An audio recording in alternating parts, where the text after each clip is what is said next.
An audit also includes assessing the accounting principles used and significant estimates made by management, as well as evaluating the overall financial statement presentation. We believe that our audit provides a reasonable basis for our opinion.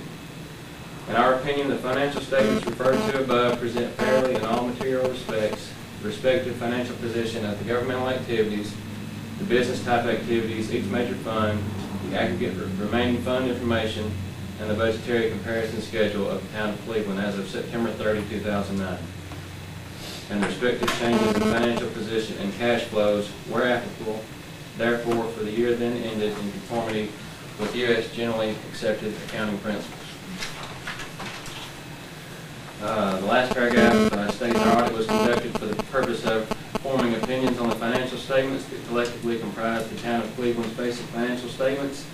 The supplementary information for the year ended September 30, 2009 and 2008, as listed in the table of contents, is presented for purposes of additional analysis and is not a required part of the basic financial statements. Such information has been subjected to the auditing procedures applied in the audit of the basic financial statements, and in our opinion is fairly presented in all material respects in relation to the basic financial statements taken as a whole. So, what I'll do is I'll just go through, explain these statements a little bit. I know there's several different statements here that may be a little bit confusing, and I'll try my best to explain. If you need me to stop and to clarify anything as I talk about these, just please feel free to stop me and ask anything like the pages 3 and 4 are what it was a normal business, it would be called your balance sheet, but in the governmental world it's called the statement of net assets. It shows your assets, your liabilities, your debt, your capital equipment, and those things. You'll see the first column is your governmental activities. Majority of that is your general fund, and that comprises the general fund and your special revenue funds, your gas tax funds, and those things. The business type activities, anytime you see that business type activities in these financial statements, that will be referring to the water and sewer board.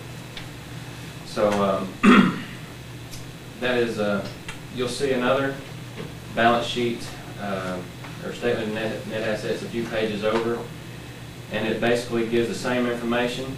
The difference being, I'll go over that a little bit, but the difference being a couple of 4 or 5 years ago now, governments used to just record for the transactions in their accounting what was called governmental accounting, or where your debt and your capital assets were not listed on your balance sheet.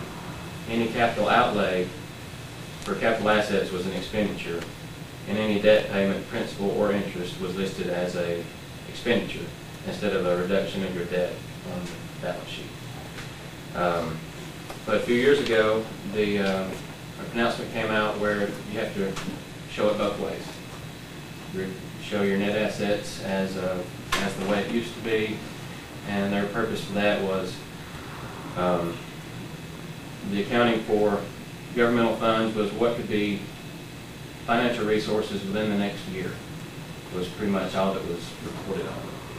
But these new pronouncements were reported this way, reported the old way, plus this would be the balance sheet as if the town were a normal business, which shows your debt on the balance sheet and your fixed assets on the balance sheet.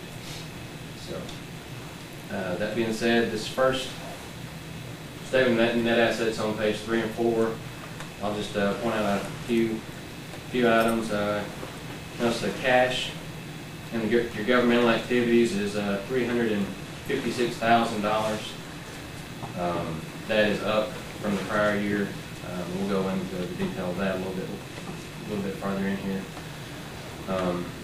Cash in the water fund is $167,000, which that is down a little bit, not a whole lot, but it's down from the prior year, and we'll go into detail of that also.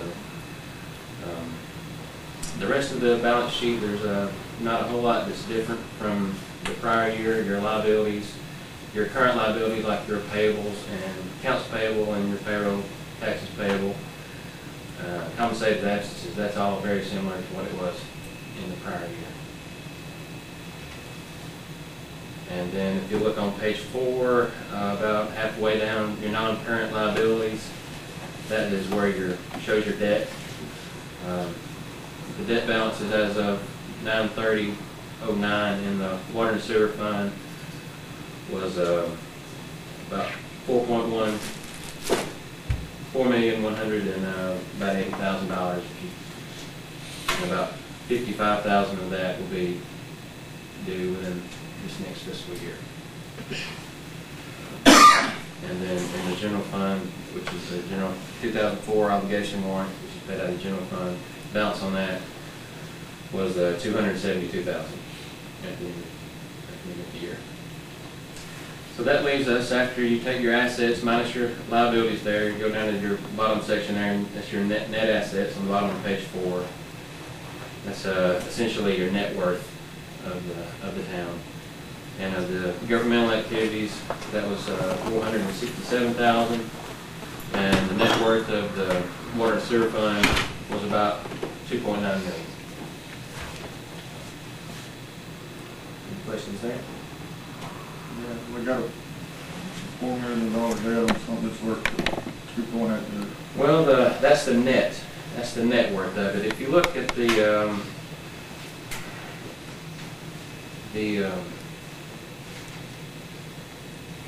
balance of the net worth, the book value of the system, if you look on page 3, about halfway down under non-current assets, you'll see land and construction in progress, and then other capital assets, net of accumulated depreciation.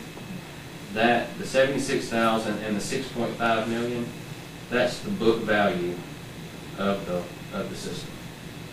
And so the book value the book value means what you pay for it minus the accumulated depreciation that's been charged over the years. So essentially that's the book value of it minus the $4 million that you owe on it.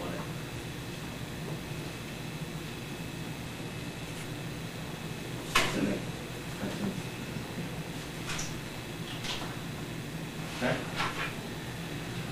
Page 5 is the statement of activities for the year.